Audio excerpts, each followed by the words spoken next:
आज की कक्षा जो है ये बंध और मुद्रा के ऊपर है। अभी हम लोगों की प्राणमय कोश में प्राणायाम का परिचय और प्राणमय कोश का परिचय, ये 2 कक्षाएँ हो चुकी हैं। तो अभी ये तीसरी कक्षा है बंध और मुद्रा की, जिसे अभी लोकेश जी इसको कक्षा को लेंगे, अभी थोड़ी देर में जॉइन करने वाले हैं।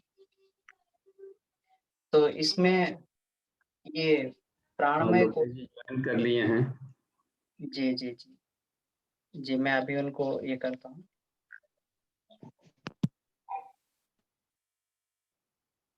जी,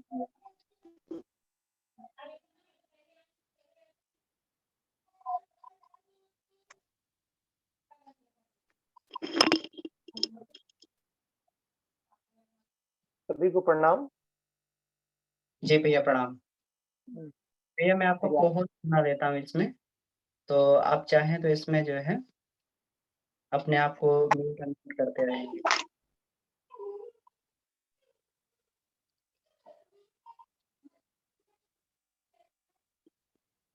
जी, जी।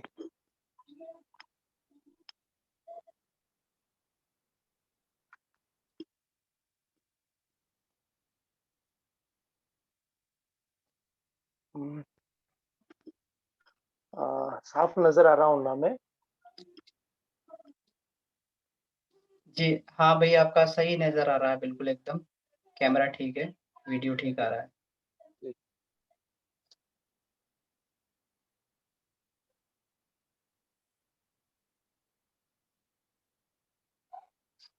ठीक है भैया, तो अभी गायत्री मंत्र हो चुका है, तो आप इस क्लास को कंटिन्यू कर सकते हैं। जी, जी, मैं देख रहा हूँ। ठीक है।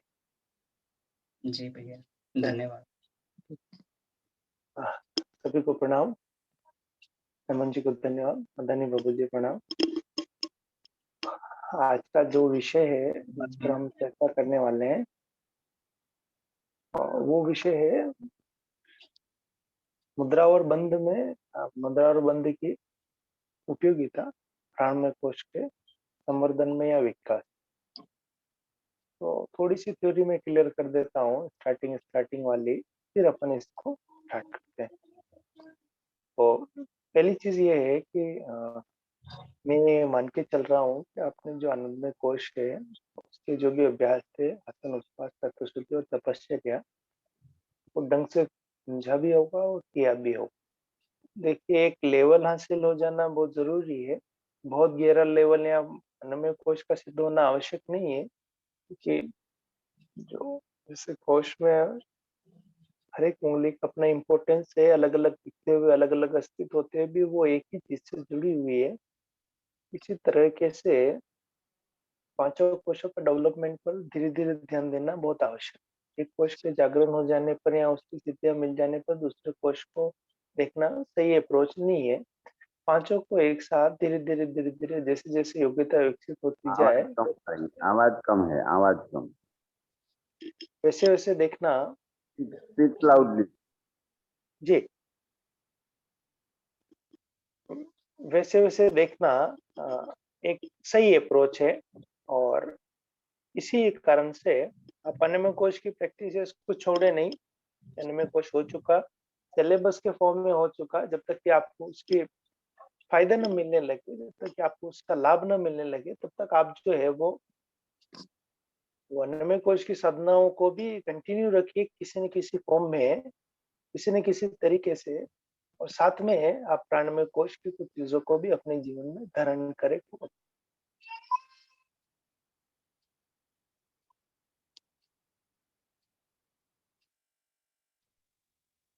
तो आज की जो हेलो, हाँ मुझे लगता है बीच में शायद म्यूट हो गया है। जी भैया, तो ठीक है, आ रही है। हाँ, तो जो हमारी चर्चा थी उसको मैं फिर से रिपीट कर देता हूँ कि हमें अन्नमय कोश के अभ्यासों को बिल्कुल नहीं छोड़ना है, क्योंकि पांचों कोशों के अभ्यास निरंतर चलते रहने चाहिए। और जिन मामलों में आपको प्रगति मिल गई है या जो कोश का सिलेबस आप कंप्लीट कर चुके हैं, जब तक कि उनकी सिद्धियां मिलके आपके जीवन में उसके लाभ नहीं मिलने लगे, उसके जीवन का प्रॉफिट नहीं मिलने लगे, तब तक आपको उनके अभ्यास करते रहने। जब भी शारीरिक अस्वस्थता हो, थोड़ा-सा परेशानी हो, समस्या हो, तब फिर आपको अन्नमय कोश के अभ्यास करना। अब प्राणमय कोश के अभ्यासों को भी आपको अपने जीवन में रेगुलरली स्थान देना है ना। आज की कक्षा में बहुत इम्पोर्टेंट बात ये है कि हाँ, आप जिस प्राणमय कोश को के जागरण की चर्चा कर रहे हैं या उसके जागरण से होने वाले फायदों की बात कर रहे हैं, उसमें जानने से कुछ नहीं होगा, अभ्यास करने से बहुत कुछ होगा।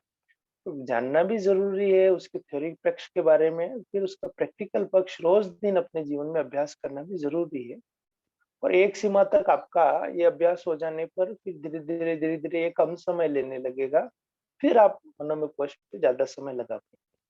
दूसरी बात ये भी है कि पिछला कोश आपको ताकत देगा, अन्नमय कोश आपका अच्छा होगा, शारीरिक स्वास्थ्य आपका अच्छा होगा, तो प्राणमय कोश में दम भरेगा। प्राणमय कोश ताकतवर होगा, प्राणमय कोश के अभ्यास अच्छे होंगे, तो आपका मनोमय कोश में मन का एकाग्र होना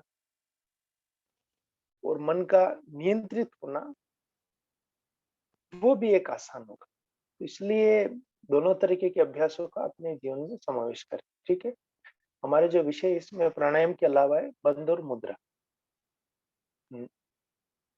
तो बंध और मुद्रा पर हम थोड़ा-सा ध्यान दे देते हैं कि पहले बंध क्या होते हैं, फिर मुद्राएँ क्या होती है, फिर अपन आते हैं एक-एक के अभ्यास पे ना। बंध और मुद्रा को गुरुजी ने 10 महामुद्रा या 10 मुद्रा में ही महामुद्रा नहीं सॉरी 10 मुद्राओं में ही उन्होंने बंधों को भी समेट दिया है। तो अपन एक बात ये मान के चल रहे हैं कि मुद्रा और बंध का एक 10 चीजों का एक कॉम्बिनेशन है, वो कॉम्बिनेशन ही काम आता है, ठीक है? तो अब पहला होता है बंध। बंध में ऋषियों ने अनुभव किया बहुत लंबे समय तक अपने शरीर के साथ एक्सपेरिमेंट करने के बाद में कि जब भी आप प्राणायाम करते हैं और अपने शरीर में प्राण ऊर्जा को धारण करने की कोशिश करते हैं, तो कुछ चीजों से प्राण लीक करने की कोशिश करता है। हमारी ऊर्जा कैसे लीक होती है?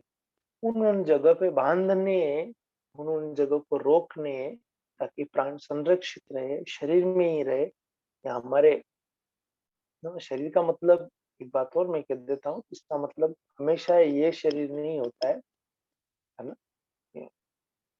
स्थूल शरीर, कारण शरीर और सूक्ष्म शरीर या अन्य गहरे कोश जो भी है, आपके आगे के मनोमय कोश, विज्ञानमय कोश और आनंदमय कोश, इनमें भी प्राण स्थिर हो, इसके लिए बंध हमें करते हैं। तो बंध मेनली हम 3 जगह करेंगे। मुक्तद्वार को सिकोड़ना, मूल बंध, पेट को पिचकाना और ऊपर की तरफ धकेलना, टियान बंध, थोड़ी को गर्दन के बीच में लगाना, जालंधर बंध, ठीक है?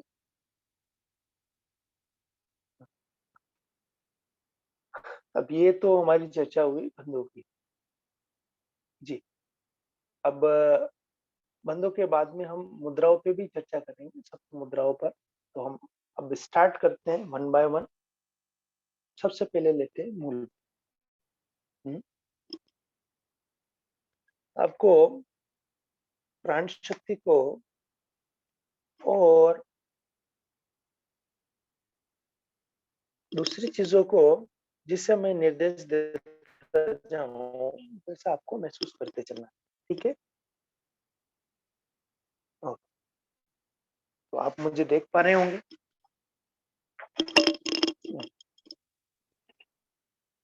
सबसे पहला है मूल बंध। हाँ, फिर अपन इनको ले लेंगे महाबंध के रूप में।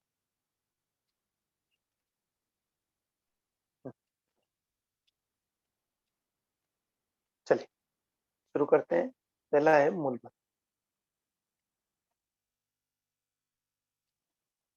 मूल बंध के लिए आप पैरों को थोड़ा सा ढीला छोड़ें, इस तरीके से आ जाएं ताकि आपके जनांग और आपका गुदाद्वार थोड़ा सा ढीला रहे, उसको एक स्पेस मिले। पीठ के गर्दन से सीधा करें, दोनों हाथों को घुटने पे रखें, आंखें बंद करें। सांस लें, सांस छोड़ें। तो कुछ नहीं करना है, जब भी आप सांस लेंगे तब गुदाद्वार को फैलाएं, ऊपर की तरफ सिकोड़ेंगे और रोक के रखेंगे। और जब आप धीरे-धीरे सांस छोड़ेंगे, फिर उसके साथ सांस छोड़ेंगे। ठीक है? सांस छोड़ेंगे और फिर इसका ढीलापन भी आएगा। ठीक है? तो जो आप संकुचित कर रहे हैं, धीरे-धीरे इसको ढीला छोड़ेंगे। आप ध्यान देंगे, बीच में 5-10 सेकंड के लिए सांस होल्ड करेंगे। सांस होल्ड करेंगे, सांस लेने के साथ इसको कॉन्ट्रैक्ट करना है, इसको संकुचित करना है, ऊपर की तरफ रोके रखना है, धीरे-धीरे, धीरे-धीरे इसको ढीला करना है। ठीक है? और आपका पूरा का पूरा ध्यान गुदाद्वार, आपका एनस और एनस से थोड़ा आगे, ये आपके एनस और जेनिटल इसके बीच का हिस्सा है, इसकी तरफ जाए तो बहुत अच्छा। और अभी नहीं जाएगा, स्टार्टिंग अभ्यास ही है, तो आप एनस के साथ ही करें, है ना? गुदाद्वार के साथ ही करें। फिर धीरे-धीरे कंट्रोल आने लगेगा, तो फिर आप अलग तरीके से कर सकते हैं। इसी के साथ हम एक वज्रोली मुद्रा है, उसको भी ले लेंगे, तो आसान हो जाएगा। Anyway, let's move ahead. आगे बढ़ते हैं। और हाथ घुटने पे रखें, पीठ की हड्डी, गर्दन तीनों सीधा करें, एक लंबी सांस भरें, गुदाद्वार से छोड़ें, सांस रोक के रखें, गुदाद्वार को लास्ट पोजीशन में, उस पोजीशन में रोक रोक के रखें, होल्ड करके रखें। जब तक आपकी सामर्थ्य है तब तक सांस रोक के रखें, जब तक आपकी क्षमता है तब तक आप गुदाद्वार को सिकोड़ करके रखें। धीरे से सांस छोड़े, बिल्कुल आराम से, धीरे धीरे पूरे कंट्रोल के साथ, बिल्कुल धीरे धीरे धीरे धीरे गुदाद्वार को फैलाएं। अगेन फिर से सांस भरे, गुदाद्वार छोड़े,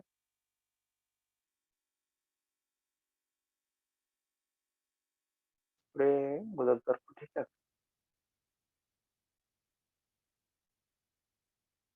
फिर से सांस भरेंगे, गुदाद्वार को छोड़े,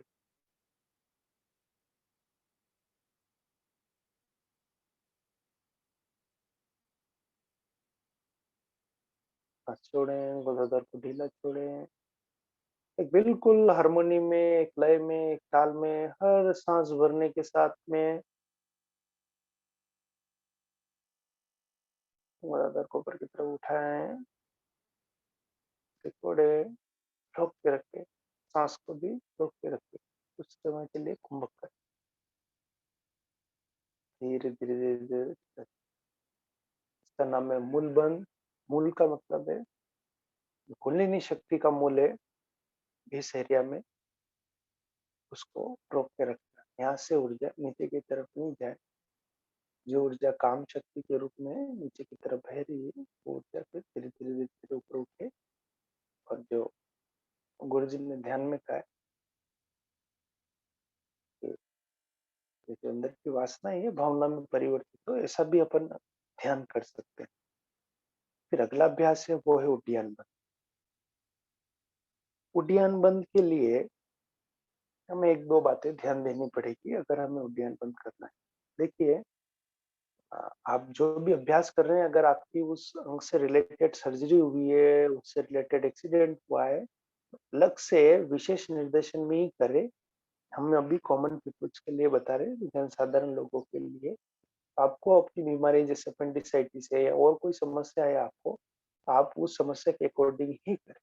नहीं आपको पथरी है तब उस पर ध्यान दें। एक दूसरी बात ये है कि जब भी आप अनुभव करें, आप अपना हाथ पेट पे रखें और सांस लें। अगर सांस लेने के साथ आपका पेट फूलता है और सांस छोड़ने के साथ आपका पेट हिचकता है, तो आप ये मान के चलिए कि आप उड्डयन बंद के 50% हिस्से में सक्सेस, आपने 50% उड्डयन बंद लगा ली। परंतु अगर ऐसा नहीं होता है, तब आपको ये ध्यान देना है कि आप किस तरीके से उदरी श्वसन करें, है ना? क्योंकि उदरी श्वसन के बिना आपका न तो उड्डयन बंद होगा, न नौली आएगी।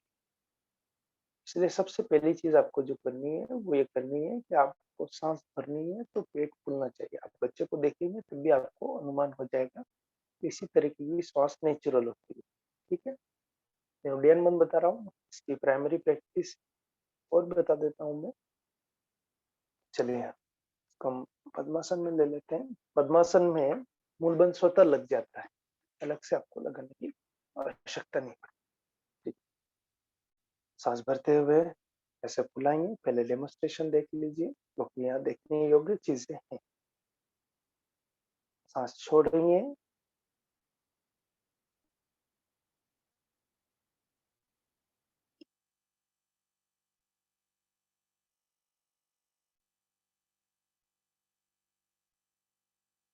पूरा नियंत्रण रखेंगे। आप बिल्कुल भी हड़बड़ी में तेज तरीके से कुछ भी नहीं करना है। थोड़ा सा ये बाबा रामदेव स्टाइल योग में प्रचलित हुआ है, ये ठीक नहीं है। आपको आराम से करना है। कोई भी योग की प्रक्रिया में आपको पूरा ध्यान इस बात पे देना है कि आप अभ्यास केवल विधि के लिए नहीं कर रहे हैं कि भाई कर्मकांड 2 बार उड्डयन करेंगे तो हवा में उड़ जाएंगे, ऐसा कुछ नहीं होगा। आपको उड्डयन के लाभों पर, उड्डयन से क्या क्या प्रभाव किस किस जगह पड़ रहे हैं, इस पे आपको ध्यान ले जाना है। इसलिए आपका अभ्यास बिल्कुल सहज होना चाहिए, बिल्कुल सरल और बिल्कुल शांत होना चाहिए। क्योंकि आपको ऐसा नहीं है कि 50 अभ्यास करेंगे तो ज्यादा फल मिलेगा। 2-3-4 अभ्यास है, चुनिंदा अभ्यास है, उनको ही ढंग से अच्छे से करेंगे तो भी आपको फल मिलेगा। ठीक है। उड्डयन बंद जो है वो कुंडलिनी से उठने वाली कुंडलिनी शक्ति को उठाता है, उसको उठाव देता है। तो मूल बंध से संरक्षित हुई और मूल बंध से जागी हुई कुंडलिनी शक्ति सीधी ऊपर की तरफ जब उठती है, उड्डयन बंद एक वैक्यूम पैदा करता है, तो सारी ऊर्जा शस्त्राय की तरफ जाने की कोशिश करती है। बाकी इसकी क्या गहराई है ये बाबूजी बताएंगे। तो अभी हमें केवल उड्डयन बंद को केवल अभ्यास करना है। तो आपको पहली चीज ये करनी है, उदरी श्वसन सीखना है। हर सांस भरते आपकी सांस भरने के साथ पेट भरे और हर सांस छोड़ने के साथ में आपका पेट पीछे। ऐसा नहीं है तो पहले आपको उदरी श्वसन सीखना है, तब आप उड्डयन बंद कर पाएंगे। ठीक, देखो एक बार देखो आप पूरा सांस बाहर निकाल दी। नए अभ्यासी हैं तो मुंह से बाहर निकाल दे।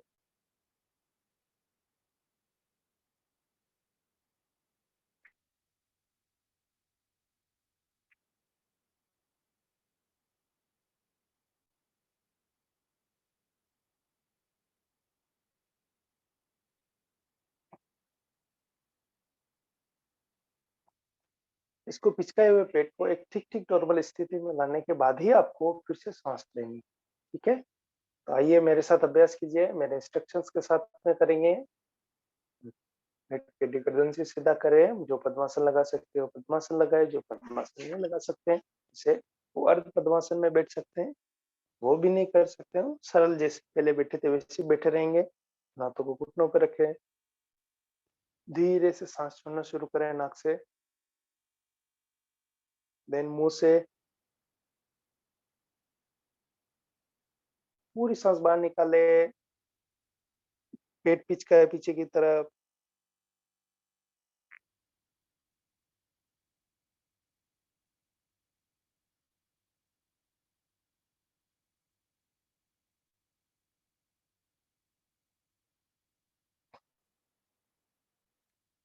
धीरे से सांस लें। पेट को पहले नॉर्मल स्थिति में आने दे, फिर सांस भरे, पेट फुलाए। तो ये उड्डयन बंद है और अब है जालंधर बंद। जालंधर बंद बिल्कुल सरल है, कुछ भी नहीं करना है। ये देखने में चीजें जितनी आसान दिख रही है, आपका जैसे जैसे अनुभव बढ़ता जाएगा, जैसे जैसे आपकी सजगता बढ़ती जाएगी, जैसे जैसे आप शरीर में होने वाले परिवर्तनों पर ध्यान देते जाएंगे, वैसे वैसे आपको इन चीजों के लाभ और गहरे मिलते चले दिखाई। अब अंतिम बच रहा है जालंधर बंद। जालंधर बंद में शुद्ध शक्ति से पूरे जाल पूरे शरीर में फैले होते हैं। उन जालों को हम बांधने की कोशिश करते हैं, जो प्राण ऊर्जा छिन्न भिन्न हो रही थी, अलग अलग जगह जा रही थी, वो एक जगह नियंत्रित हो, ऐसे हमारा प्रयास है। ठीक, अब इसमें मेन चीज होती है ठोड़ी को, कंठ को, यहाँ खड्डा दिखाई दे रहा है आपको, इसमें लगाना। ये जालंधर बंद है।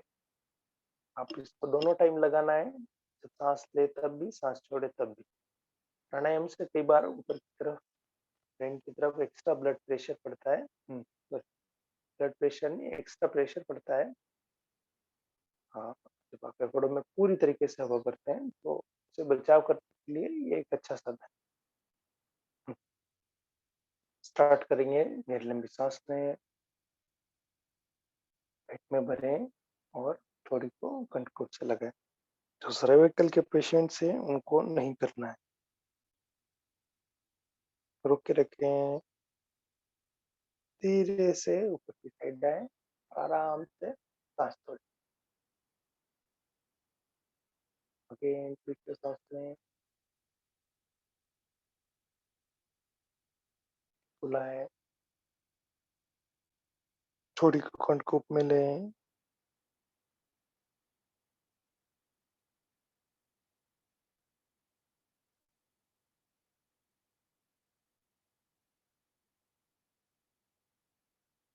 गर्दन सीधी करें, सांस छोड़ें।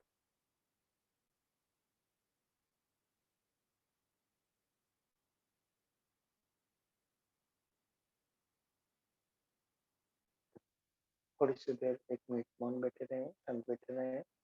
अभ्यासों की गहराई को अनुभव करेंगे। अपने शरीर को रिलैक्सेशन दें।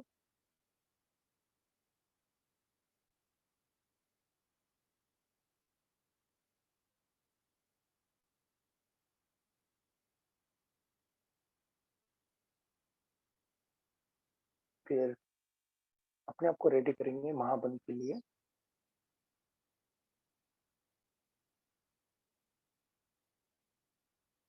बिल्कुल सहज बैठे रहें, गहरी लंबी सांस लें, पेट फुलाएं, गहरी लंबी सांस छोड़े, पेट की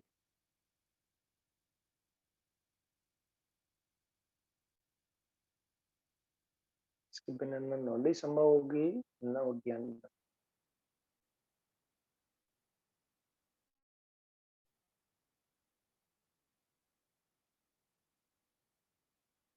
इस तरीके में कहा गया है, महामुद्रा महाबंध महाविद्य एक उद्यान मूलबंधु बंधु जालंधर अभी उद्यान मूलबंधु बंधु जालंधर। हाँ, और पहले वाले में आ गया महामुद्रा महाबंधु महाविद्य चिकित्सा। तो आप देख सकते हैं यहाँ पे 4 बंद हो गए। यहाँ पे जालंधर बंद, उद्यान बंद, मूल बंद और इन तीनों का कॉम्बिनेशन है जिसका नाम है महाबंध। इसका अभ्यास हम अगले स्टेप में करने जा रहे हैं। जैसा कि पहले मुझे देखें, बंदों के अभ्यास में इस तरीके से ऊपर आते हैं, इस तरीके से नीचे जाते हैं। एक फ्रैक्शन ऑफ सेकंड का अंतर रहता है, तो कोई बड़ी बात नहीं है। हाँ, तीनों बंद एक साथ लगते हैं, लगभग एक साथ लगते हैं। पहले मूल, ध्यान, जालंधर, फिर जालंधर पहले खोलेंगे, फिर मूल, ध्यान खोलेंगे, फिर मूल। ठीक है, कोई चीज का ध्यान देना है, पद्मासन में जो बैठ सकते हो पद्मासन में बैठे। पद्मासन में इसलिए बैठा हूँ कि हाँ, चलो गर्द पद्मासन में किस तरीके से बैठना है ये आपको साफ दिखता है। ठीक, अब देखें महाबंध के अभ्यास। आप अपने प्रश्न भी कर सकते हैं ना, मैसेज में आप प्रश्न पूछ सकते हैं। बाद में चाहेंगे आप हैंड रेस करेंगे तो हम साथ साथ में अनम्यूट करते जाएंगे। ठीक है, तो इसमें एक प्रश्न उत्तर रख लेंगे, फिर मुद्राओं पे चर्चा करेंगे। कोई अभ्यास हो बंदों से रिलेटेड तो वो क्लियर हो जाए।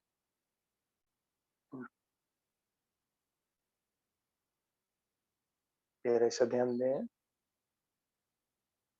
मेरी हड्डी गर्दन और सिर को सीधा करें, लाइन में करें, समकालीन गिरो शिरम।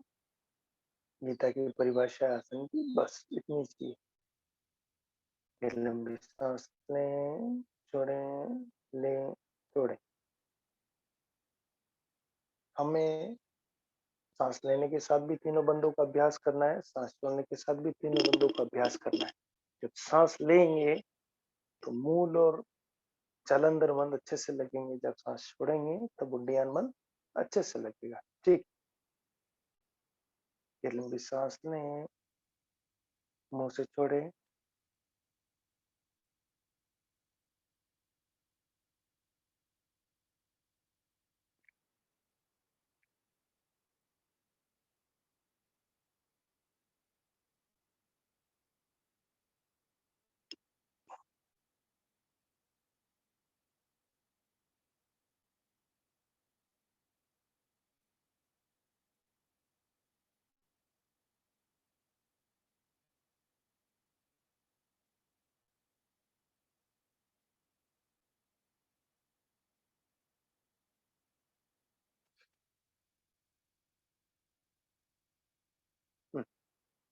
पहले वाले अभ्यास में आपको हम खुद अभ्यास करने की जगह थोड़ा सा डेमोन्स्ट्रेशन देखने की जरूरत है। अगर आप पहले से अभ्यासी है तो खुद भी कर सकते हैं साथ साथ में, अगर नहीं है तो आप पहले डेमोन्स्ट्रेशन देख लीजिए।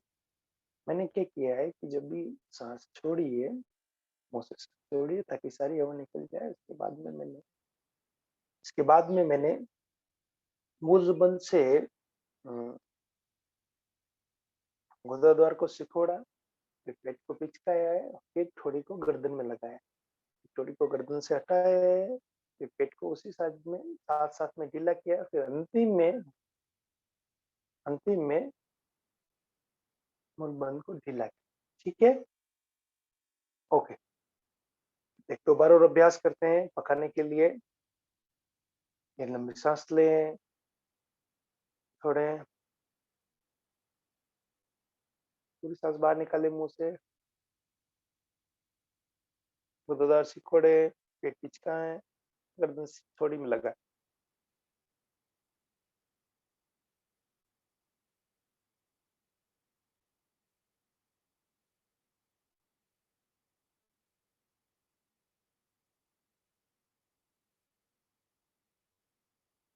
सीधा करें, पेट ढीला करें, मुद्दा द्वार को भी ढीला करें, फिर लंबी सांस भरें। फिर से गुदादार सिकोड़े, पिचकाएं, हल्का सा पिचकेगा, ज्यादा नहीं पिचकेगा। आप देख सकते हैं सांस भरने के साथ इतना ही पिचकेगा, बट इनफ।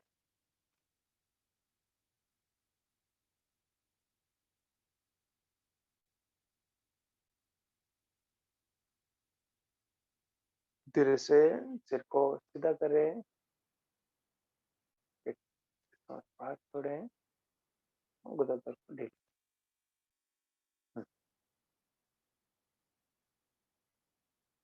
तो ये आपके मूल बंद, उद्यान बंद, जालंधर बंद और महाबंद, ये अभ्यास अभी संपन्न हुए थे। इससे संबंध में कोई प्रश्न है आपके, आप कर लीजिए। पहले उन प्रश्नों को जवाब दे देते हैं, फिर अपन आगे की तरफ चर्चा करेंगे।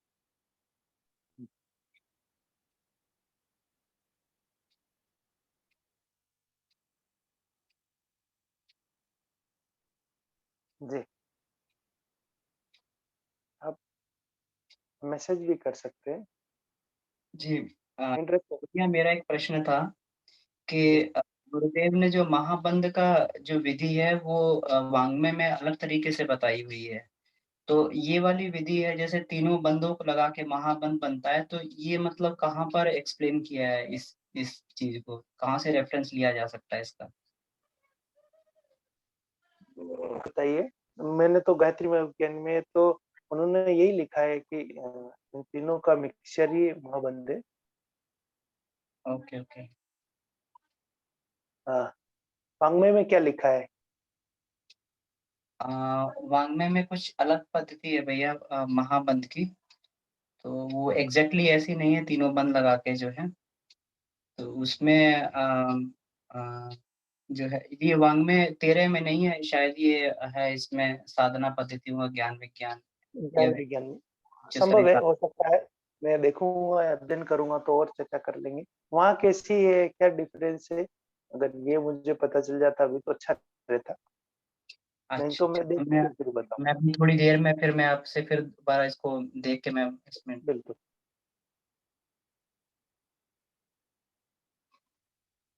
अगर ऐसा है तो फिर कुछ और अच्छी बात निकल करके आ सकती। हाँ,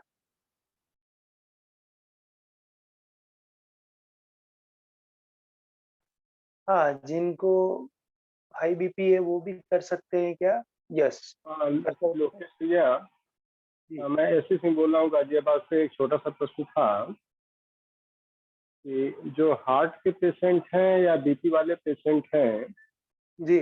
तो उनके लिए मतलब ये कहाँ तक रिकमेंडेड होता है? कौन सा बंद रिकमेंडेड है, या तीनों बंद रिकमेंडेड है, महाबंद रिकमेंडेड है, या कैसे करें, कितना बचाएं, वो उस पर थोड़ा सा आप कुछ बता पाएं? आप बस सांस लेने का ध्यान दें। 2 सेकंड 3 सेकंड से ज्यादा सांस न रोकें जब तक आपका गहरा अभ्यास नहीं हो जाए। एक बार अभ्यास हो जाने पर हार्ट की रिकवरी भी पॉसिबिलिटी है। शरीर में हाँ, जो कोशिकाएं डैमेज हो गई है हाँ, वो नॉर्मली होता कुछ नहीं है, केवल पेट का जमाव होता है कोलेस्ट्रॉल का, बैड कोलेस्ट्रॉल का जो जमाव हो जाता है हार्ट में, यही हार्ट की समस्या है। अगर आपको स्टेनोसिस है या फिर कोई जन्मजात रोग जैसा है, तो फिर मैं कहूँगा कि आप बुंदियान बंद से बचें। बाकी मूल बंद और जलन बंद आप लगा सकते हैं, और जैसे-जैसे मान लें आपको मान लें लगता है। किसी का वाल्व का रिप्लेसमेंट, अगर वाल्व का रिप्लेसमेंट हुआ है। हाँ, वो स्टेनोसिस में ही आता है कि भई पहला पुराना वाल्व काम नहीं करता था, अब नया वाल्व लगाया है। अब आप 1-2 सेकंड धीरे-धीरे स्टेप बाय स्टेप बढ़ें। पहले मूल बंद और जालंधर बंद से ही स्टार्ट करें, और फिर धीरे-धीरे, धीरे-धीरे अगर आपको ऐसा लगता है कि क्षमता शरीर में आ रही है, तो 1-2 सेकंड के लिए आप लगाएँ, इतना बहुत है। नहीं, मान लिया कि उन्होंने धीरे धीरे करके स्लोली रिफाइन कर लिया है, तो क्या इसको एक्सट्रीम तक भी ले जा सकते हैं क्या? हाँ, ले जा सकते हैं, बट फिर उसमें स्लोली ये स्लोली। हाँ, इसमें ये देखना पड़ेगा कि अ, आपको डिस्कम्फर्ट तो नहीं हो रहा, आपको घबराहट तो नहीं हो रही, आपके ब्लड में कम ऑक्सीजन में भी पहले आपको प्राणायाम करके अपने शरीर में एक एक गहरे स्तर का सुधार लेके आना पड़ेगा। अगर आपको बंधों के एक्सट्रीम में जाना है, तो पहले प्राणायाम एक प्राइमरी कोर्स होगा आपके केस में। क्योंकि जब आप प्राणायाम करेंगे तब भी आपकी बॉडी ट्रेन होगी कि कम ऑक्सीजन में कैसे काम चलाएँ। हुँ। बिल्कुल ठीक है। है ना?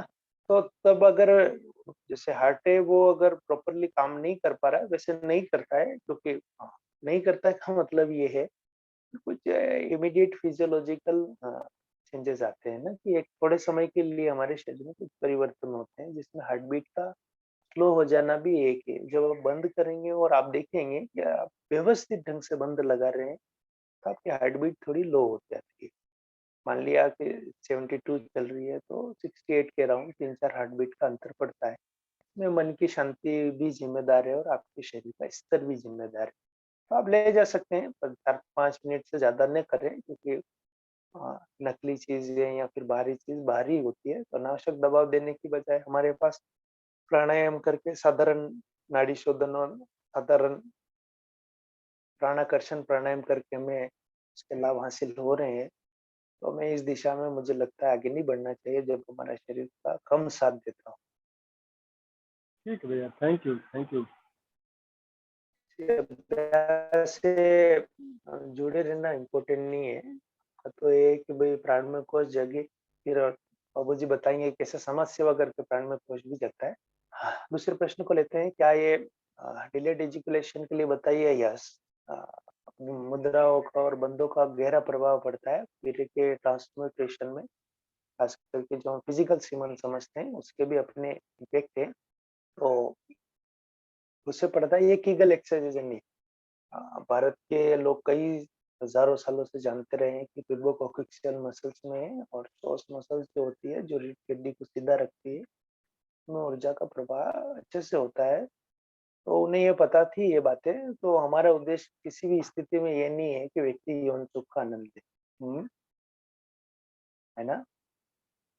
हमारा ये है कि यौन सुख के प्रति उसकी जो आसक्ति है, उसको खत्म करें। ठीक है? प्रणाम, मिथिलेश हम बोल रहे हैं। जी। 1 मिनट ना, ये प्रश्न हो जाने दीजिए, फिर आपको ले लेते हैं। भैया तो प्रणाम। जी, जी। हम बोल तो इसमें डिलेड एजुकेशन का, हाँ, बिल्कुल इम्पैक्ट पड़ेगा। जो एजुकेशन जल्दी हो जाता था, वो धीरे-धीरे होने लगेगा। आपके बंधों का अभ्यास रखेंगे, तो मेरे शरीर में खपेगा, मन में खपेगा। तो ये इसका एक बेनिफिट है, बट ये कीगल एक्सरसाइज जैसा नहीं है कि जिसका प्रभाव केवल शारीरिक हो या फिर आपको केवल यौन सुख लेना हो। हाँ, इसका प्रभाव मानसिक है, इसका प्रभाव प्राण के स्तर पर है, इसका प्रभाव ऊर्जा के स्तर पर है। तो उद्देश्य डिफरेंट होने की वजह से अभ्यास बाहर से देखने में एक जैसे हैं। हाँ, खास करके मूल बंध वाला अभ्यास, बट इसके डिफरेंस है ना।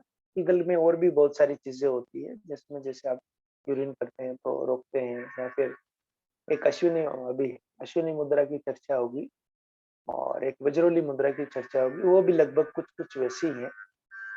हाँ, हाँ, जी, जी, जी, मिथिलेश जी का ले लेते हैं पहले।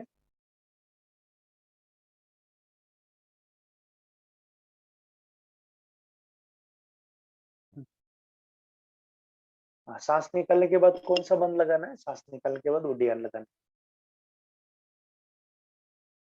ठीक है। हाँ मिथिलेश जी, अनम्यूट शायद हो पा रहे हैं।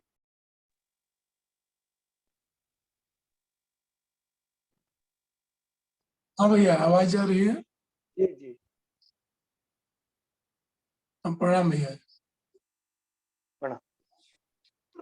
हमारा जो है वो बंद मुद्रा ये सब करते रहे, ऊपर देखते हैं हम, बाद में चेक करके तो हमारा जो हार्ट बीट है वो 49 से लेकर के और 60 के बीच में रहना शुरू हो गया है। ये क्या है भैया? आपको घबराहट हो रही है? नहीं, कुछ नहीं हो रही है। बस तो फिर मजा लीजिए जीवन का। देखिए, दो बातें और मैं बता देता हूँ कि जैसे जैसे आपका मन शांत होता जाएगा वैसे वैसे आपकी वेव्स अल्फा वेव्स में बदलती जाएगी। वैज्ञानिकों जी का ये मानना है कि अगर आप अल्फा वेव्स में रहते हैं तो आप सोए हुए हो, या फिर सोने से एक थोड़ा पहले की जो डिजीनेस या तंद्रा अवस्था है उसमें हो। आपका ईसीजी दिखाए ईईजी दिखाएगा कि आप अल्फा वेव्स में हो और बस अब सोने ही वाले हो आप, जी और आप आराम से बैठ रहे हो, बात कर रहे हो, घूम रहे हो, फिर रहे हो, खा रहे हो, पी रहे हो। तो ये फिजियोलॉजी में जो चेंज आ रहे हैं, आपके शरीर में जो छोटे बदलाव आ रहे हैं, ये बदलाव आपके शरीर में विश्रांति के, आपके शरीर में शांति के, आपके शरीर में रिलैक्सेशन का परिणाम। पर हमें सावधान रहने की भी जरूरत है कि कहीं ऐसा तो नहीं है कि कोई रोग हमारे शरीर में पनप रहा है और हम उसको योग की वो मान रहे हैं, उपलब्धि मान रहे हैं। आपको क्लियर हो रहा है? जैसे लो बीपी हो रहा है, तो ठीक है, लो बीपी होना कोई बड़ी बात नहीं है ना? हाई बीपी होना भी कोई बड़ी बात नहीं है, पर हाई बीपी योग के विद्यार्थी को कम होता है। लो बीपी होने की संभावना रहती है कि आपका ब्लड प्रेशर धीरे धीरे लो हो रहा है। तो ब्लड प्रेशर लो होने के बाद आप उसको संभाल पा रहे हैं क्या? आपके शरीर में कोई आपको रिएक्शन तो नहीं दिखाई दे रहा है? इस विषय पे आपको बारंबार ध्यान देना पड़ेगा। जी भैया। हार्ट बीट स्लो होती है तो कोई दिक्कत नहीं है, कोई हार्ट अभी बीट आप भी और पल्स रेट भी एकदम डाउन हो जाता है, हो रहा है। और हार्ट बीट में पहले हाई रहता था, लेकिन हाई बीपी हो जाता था, बढ़ जाता था। 150 से 54 हो जाता था और नीचे वाला 105 100 90 तक हो जाता था। लेकिन अब इतना डाउन हो गया है कि 49 50 पल्स रेट हो रहा है और 100 तक चल जा रहा है बीपी, जो ऊपर वाला होता है। तो उसके बाद आपको चक्कर नहीं आ रहे हैं, आपका शरीर नहीं, स्वस्थ चक्कर है, उक्कर कुछ भी नहीं आ रहा। तो फिर टिके रहिए, फिर ज्यादा चिंता मत कीजिए। अनावश्यक इसीलिए हम तनाव, सोचे। अनावश्यक चिंतन नहीं लेना। आप तो खाइए पिए मौज कीजिए।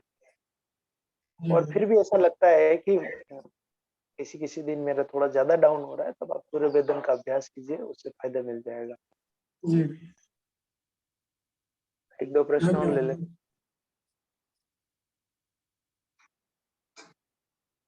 थोड़ा सीखे अच्छा सीखे, इसीलिए बीच में प्रश्नोत्तर रखिए। क्या इससे हार्ट बीट नॉर्मल हो जाता है? अगर 80 है तो 80 भी नॉर्मल है।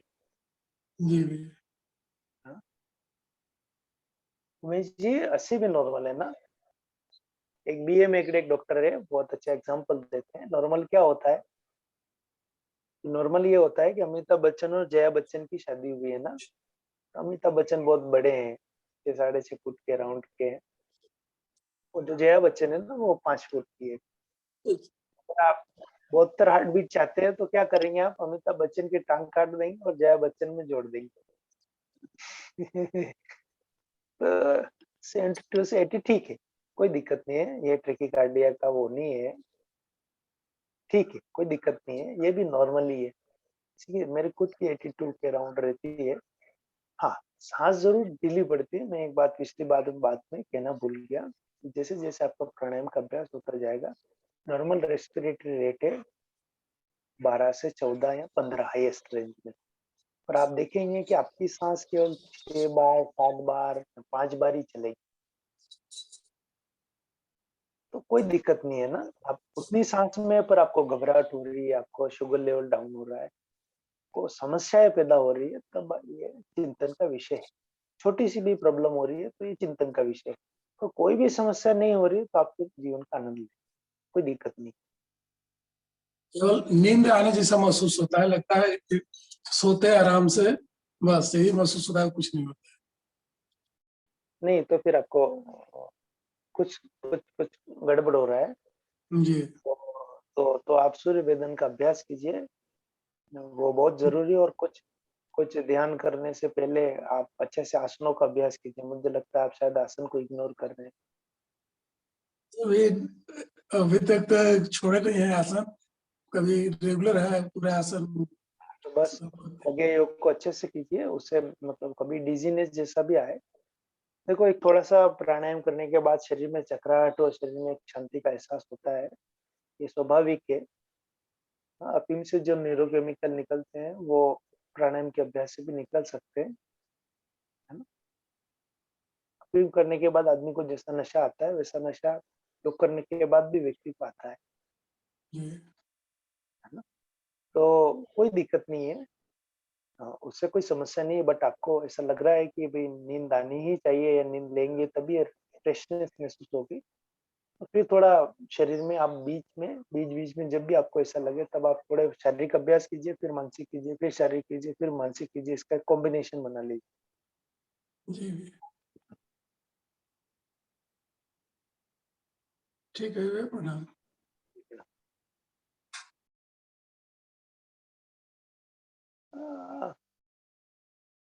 ऑफेंसिव जैसा कुछ नहीं है।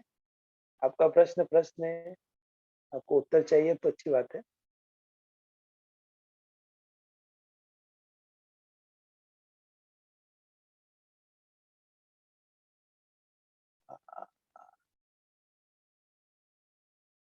हाँ, इसमें यौन सुख को लेकर के तो वो मैं अपनी बात को थोड़ा सा स्पष्ट कर देता हूँ। देखिए, यौन सुख वाले मुद्दे पर चर्चा आई है, तो देखिए हमारा उद्देश्य केवल यौन सुख ही नहीं है, क्योंकि यौन सुख पशु भी लेते हैं।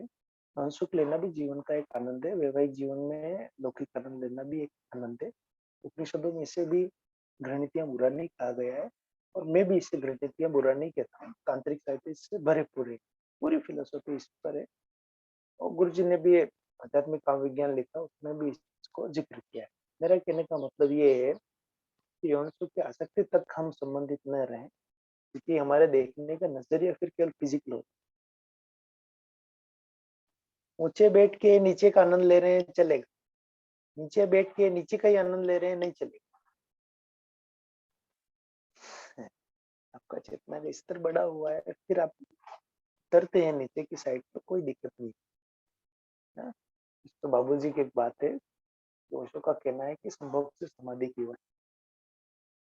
पर भारतीय ऋषियों ने इस पर चिंतन करने के बाद ये महसूस किया कि नहीं, मनुष्य पहले पशु नहीं था। और ये बात मैं भी अब धीरे धीरे अध्ययन करने के बाद महसूस करने लगा हूँ कि मनुष्य पहले कुछ स्त्री प्राणी रहा होगा, किसी कारणवश अपने आप को भूल गया, अपने स्वरूप का ज्ञान नहीं रहा, तो आज वो पशु जैसी हरकतें करता है। हमारा शरीर पशुओं जैसा, बाकी और कुछ भी पशुओं जैसा नहीं है। ठीक है, तो हमारा कॉन्सेप्ट है, मुझे लगता है इस ग्रुप का कॉन्सेप्ट है, वो है समाधि से संभोग की ओर। तो थोड़ा और चिंतन फिर करेंगे। हाँ, प्रज्ञा जी, है ना। अभी हमें यही समझना है कि हमारा उद्देश्य ये नहीं कि हम यौन सुख न लें या फिर हम यौन सुख को छोड़ दें। हमारा उद्देश्य ये है हमारी कामनाओं पर हमारा नियंत्रण रहे। केवल यौन सुख नहीं लेना, यौन सुख भी लेना है, पर केवल यौन सुख नहीं। आज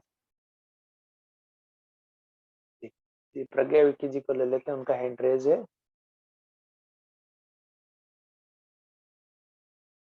कहाँ से आएगा? जी भैया, मैं अभी करता हूँ इनको। हाँ, म्यूट अनम्यूट करता हूँ। जी विक्की भैया। हाँ भैया प्रणाम, अमन भैया प्रणाम, जी लोकेश भैया भैया प्रणाम।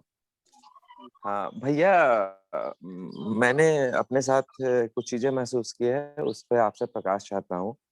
मुझे ये पता ही नहीं चलता काफी लंबे समय तक ड्यूरिंग डे प्रैक्टिस भी, जैसे मैं बाइक ड्राइव कर रहा हूँ या कुछ अपने काम में लगा हूँ जो मेरी ड्यूटीज हैं, उसमें पता ही नहीं चलता कि सांस चल रहा है या नहीं चल रहा है। मुझे ऐसा लगता है कि सांस लिए हुए काफी लंबा समय हो गया। ये मेरा वहम है या क्या है? इस पे आपका शास्त्रीय मतलब जो आपका तो एकेडमिक है ना भैया योगा का, तो आपको चीजें एकेडमिक रूप में पता है, तो मुझे इस पे प्रकाश चाहिए कि ये क्या है, ये मेरा वहम है या ऐसा क्या होता है ये? मुझे लंबे समय तक भैया ये पता नहीं चलता है कि मैंने सांस ली या नहीं ली। देखिए, अब यहाँ तो बहुत ऊंची अवस्था है, बहुत नीची अवस्था है। जी ये तय करना आपका विषय है। कई बार जीवन गुजर जाता तब भी पता नहीं चलता कि हम जीवन जी रहे थे। जी जी जी। तो या तो बेहोशी है या फिर मौत बढ़ रहा है, न- क्योंकि केवली कुंभक भी होता है, केवली प्राणायाम भी होता है। जब आप थोड़ा सा पढ़ेंगे तब आपको पता चलेगा। जी तो उसमें क्या होता है कि सांस स्वतः रुक जाती है। जी तो वास्तव में रुक रही है या नहीं रुक रही है, इसको अगर आपको देखना है तो आपको अवेयर रहना पड़ेगा कि भाई मेरी सांस रुक रही है या नहीं रुक रही है, रुक रही है या नहीं रुक, है ना? या फिर आप किसी और काम में लगे हैं, चिंतन किसी और दिशा में है, तब हमें पता नहीं चलता है। तो इसका एक बहुत अच्छा एग्जाम्पल है दांत का दर्द। आप लोगों में से जिस भी व्यक्ति ने दांत का दर्द अनुभव किया होगा, उस व्यक्ति को पता होगा कि चाहे काम वो कुछ भी करता रहे, सोता है, जागता है, खाता है, पीता है, जो चाहता है वो करता है, तो उसका सारा का सारा ध्यान दांत के या दाढ़ के जिस जगह दर्द हो रहा है वहीं वहीं से हटता नहीं है। और फिर आप देख लो, कभी आपको पैर में चोट लगी हो, किसी जगह आप टकरा गए हो और पैर सूज गया हो, पैर का अंगूठा सूज गया हो, हम्म, पैर का अंगूठा सूज गया हो। नॉर्मली आप कहीं पे भी जाते हैं, टकरा जाते हैं, थोड़ी लग जाती है, चलता है। पर आपको पता है कि पैर का अंगूठा अगर किसी जगह थोड़ा भी टच हुआ तो भयंकर दर्द होगा। तो आपके मन में एक अवेयरनेस रहती है उसके, हम आप कुछ भी करते हैं बाहर से, तो अंदर से एक अवेयरनेस, एक सजगता रहती है उस अंगूठे के प्रति, कहीं टकरा नहीं जाए। और आप उसको बचाते हैं 2 दिन, 4 दिन, 5 दिन, जब तक वो ठीक नहीं होता। सेम वे, उसी तरीके से आपको सांस के प्रति भी सजगता रखनी पड़ेगी और ये खुद ही देखना पड़ेगा। साथ वालों का भी सहायता ले सकते हैं कि भाई वास्तव में केवल लग ही रहा है कि सांस रुक रही है या फिर स्वतः सांस रुक रही है। तो सांस रुक रही है तो अच्छी बात है, आपका शरीर धीरे धीरे, आपकी प्राणायु बढ़ेगी, शरीर लंबे समय तक सर्वाइव करेगा। जी भैया, प्रणाम भैया।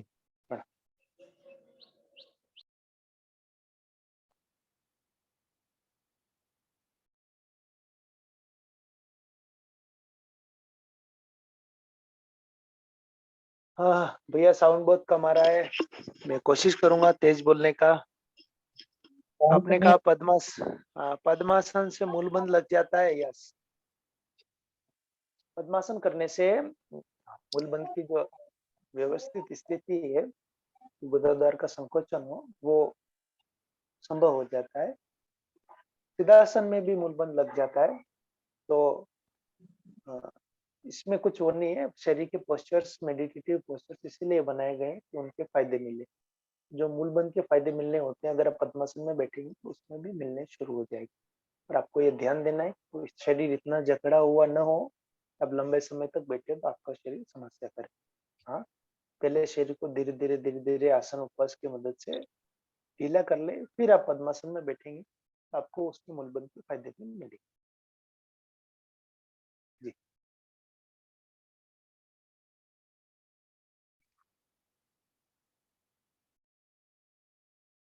ठीक है, अब चर्चा करते हैं, अगले चैप्टर की तरफ बढ़ते हैं जिसका नाम है मुद्रा। कुछ कुछ चीजें आज रख लेते हैं, फिर कभी रख लेंगे जब हमारी चर्चा होगी तब।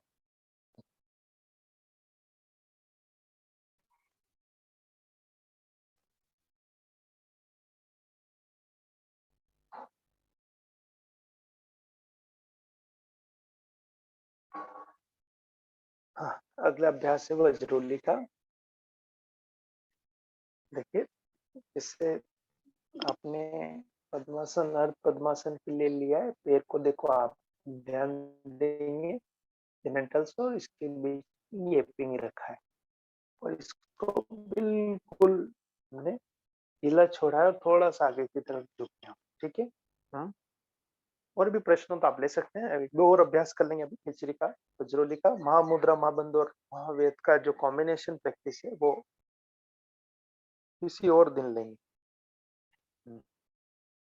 भैया वज्रोली देखिए ध्यान से। देखिए, जो वज्रोली हठ योगिक शास्त्रों में या जहाँ से आई है वज्रोली तंत्रिक शास्त्रों में, वहाँ पे बहुत अलग तरीके की दी है। हमें केवल ये ध्यान देना है कि जो हमारी ऊर्जा है, जो क्षीण हो रही है, उस ऊर्जा को हम बचा करके ऊपर की साइड धीरे-धीरे उठाने की कोशिश करें। ठीक है? तो आपको साँस, देखो यहीं पे एक ध्यान देने वाली बात है कि जैसे आप ये मान के चलिए, ये आपके जेनिटल्स से आपका बीच वाला हिस्सा और ये आपका एनस, तो दोनों मुद्राएं इससे संबंधित है ना। अश्विनी मुद्रा एनएस से संबंधित है, वज्रौली मुद्रा आपकी जेनिटल से संबंधित है, आपके जनांगों से संबंधित है, और बीच वाला जो हिस्सा है वो मूलबंध का है। इन तीनों की गहरी प्रैक्टिस करनी पड़ेगी, तब जाके आपका इन पे नियंत्रण आएगा कि आपको कब कौन सी चीज खींचनी है। आपके मानसिक संकल्प से वही चीज वहां की मांसपेशियां खींचाए। ठीक है, थोड़ा सा एक तरफ झुकेंगे तो आसान हो जाए। ठीक है, हर सांस लेने के साथ में करना है, जैसे मूलबंध में करते हैं हम, वैसे ही।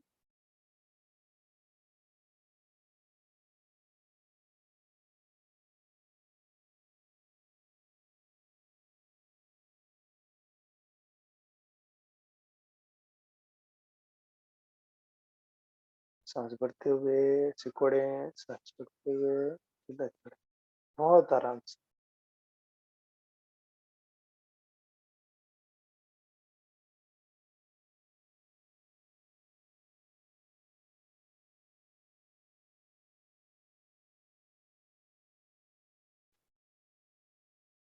लय ताला बिल्कुल, जैसे आपकी सांस आ रही है, जैसे आपका श्वसन हो रहा है, इनहेलेशन एक्सहेलेशन इनहेलेशन, उसी लय ताल में आप इसको भी चलना।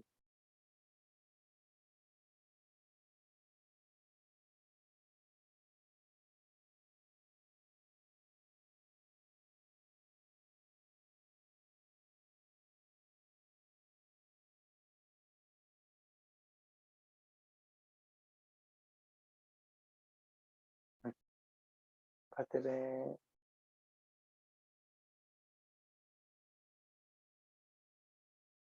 हमारे सांस में जनांगों को सिकोड़े। ये है वज्रौली मुद्रा। हमें केवल इतना ही अभ्यास सीखना है। हमारा उद्देश्य मस्कुलर कंट्रोल हासिल करना नहीं है, हमारा उद्देश्य मांसपेशियों पे बहुत गहरा नियंत्रण हासिल करना नहीं है, ताकि जो ये पुरुषों में वीर्य निकलता है उसको हम वापस से खींच सके, है ना। हमें इसको वैक्यूम पंप या सकिंग पंप जैसा नहीं बना। हमारा उद्देश्य केवल ये है कि ऊर्जा का जो शरण हो रहा है उससे बचाव हो जाए। इसका एक प्रतीकात्मक अभ्यास है। इससे आपका ध्यान, इससे आपकी ऊर्जा, इससे आपकी सजगता, इससे आपकी अवेयरनेस, जो ध्यान है वो इस दिशा की तरफ जाता है, और उसके साथ जब अभ्यास ब्लेंड होता है तो वो काम और आसान हो जाता है ना। केवल सोचते रहने भर से या विचारों का चिंतन करते रहने भर से काम नहीं चलता। उसके साथ में जब थोड़ा अभ्यास होता है फिजिकल, तो उसके गहरे प्रभाव पड़ते हैं। ठीक है, ये हुआ हमारा वज्रोल। ऊपर की साइड ले लेते हैं। 3 4 5 हो चुके हैं ना। अब अपन 2 और लेने के विचार में है। एक विपरीत करनी, और एक है विपरीत करनी भी उसी दिन ले लेंगे। आज का दिन और प्रश्नोत्तरी के लिए रखते हैं। आपको और भी जिज्ञासा है तो आप हमको प्रश्न पूछते रहिए। और एक और ले लेते हैं हम, खिचड़ी।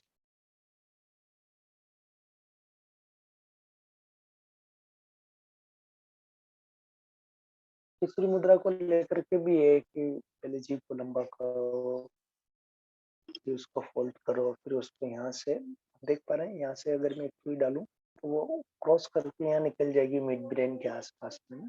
क्रॉस करके एक यहाँ से डालूं तो जो दोनों जहाँ टच होगी के पीछे में जब जीभ को ले जाऊं और सांस रोक लूं तो इसको हठ योगिक समाधि कहते हैं। तब बिना सांस ले भी व्यक्ति का शरीर जीवित रहता है ना। एक हाइबरनेशन में चला जाता है शरीर, थोड़े समय के लिए स्विच ऑफ हो जाता है, फिर से ऑन हो जाता है। तो इस तरीके के अभ्यास उन्होंने बताए थे। इसके लिए इसको चिमटे से दूरना पड़ता है, इसको लंबा करना पड़ता है, उतना लंबा करना पड़ता है कि यहाँ से आप लंबा करे तो यहाँ टच हो जाए, इसके पीछे चली। बट गुरुजी ने इस तरीके के अभ्यासों को आज के समय में मान्यता नहीं दी, इसलिए उन्होंने ये बोला कि आपको कुछ नहीं करना है, तो सिंपली आपको सॉफ्ट पैलेट है उस पर टच कराना है और आंखें बंद करके सारा कंसंट्रेशन इस जगह करना।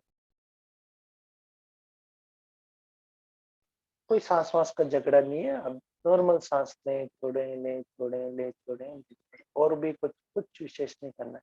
कहीं कहीं आप अखंड ज्योति के आर्टिकल्स पढ़ेंगे, इसीलिए दिक्कत हो जाती है कई बार। आप जो प्रेफर किसको कर रहे हैं, मन भैया ने कहा वो भी सही है कि जो वांग्मय है वो जो है वो गुरुजी ने जो अखंड ज्योति में आर्टिकल लिखे उनका कंपाइलेशन। तो किसी जगह आपको शहद और काली मिर्च का एक पेस्ट बना करके जीभ पे लगाने से उसकी जो क्या कहे उसकी जो इंटेंसिटी है या उसका जो उत्तेजना बढ़ जाती है, तो वो स्वाद जो भी ऊपर से सॉफ्ट पैलेट में से टपक करके नीचे की साइड आ रहा है, उसको महसूस करने की उसकी सामर्थ्य बढ़ जाती है। आपको वो चाहे तो वो भी कर सकते हैं, वो नहीं करना चाहे तो आपको सहज बस जीभ को अंदर ले जाना है, वो लगा के रखना।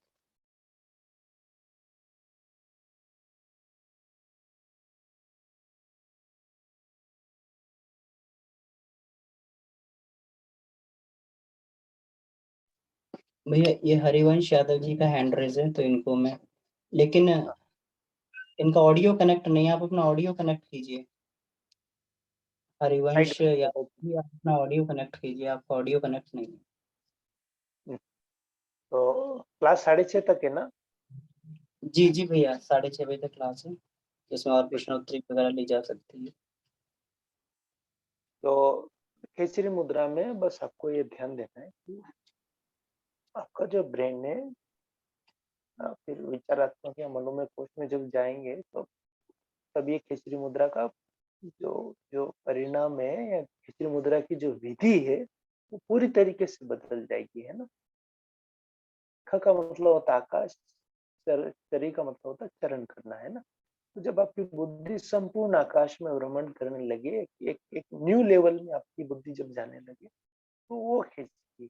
और अभी हमें ये महसूस करना है कि ब्रह्मांड से प्राण शक्ति हमारे शस्त्रान में आ रही है, शस्त्रार से उसका जो रस है वो टपक करके हमारी जीभ पे आ रहा है और उस रस का स्वाद को एक्सपीरियंस करना। अगर कड़वा एक्सपीरियंस आए आपको उसी समय स्टॉप कर देना है और नॉर्मल सांस लेनी है, छोड़नी है। अगर आपको कड़वे के अलावा नमकीन, खट्टा, मीठा इस तरह का टेस्ट है तो यू कैन कंटिन्यू। अगर आपको कड़वा टेस्ट आ रहा है तो आपके शरीर में शोधन की आवश्यकता है, तो उस समय के लिए आप दूसरे और अभ्यास कर सकते हैं, खास करके उपवास और तत्व शुद्धि शोधन के लिए, है ना। आप अस्वाद भी कर सकते हैं, नमक थोड़ा कम पड़ जाने पर। बाबूजी का अनुभव है, मेरा अपना पर्सनल एक्सपीरियंस तो नहीं है। ये नमक कम पड़ जाने पर छिद्र थोड़े और अच्छे से खुल जाते हैं और एक बार तो शरीर शोधन हो जाता है तब फिर आसानी से रस टपकता महसूस होता है। मुझे अभी भी कड़वाई रस महसूस हुआ, इसके अलावा और दूसरा रस नहीं महसूस हुआ। चलिए अब प्रश्नों को ले लेते हैं। हैंड रेस बहुत सारे हो गए।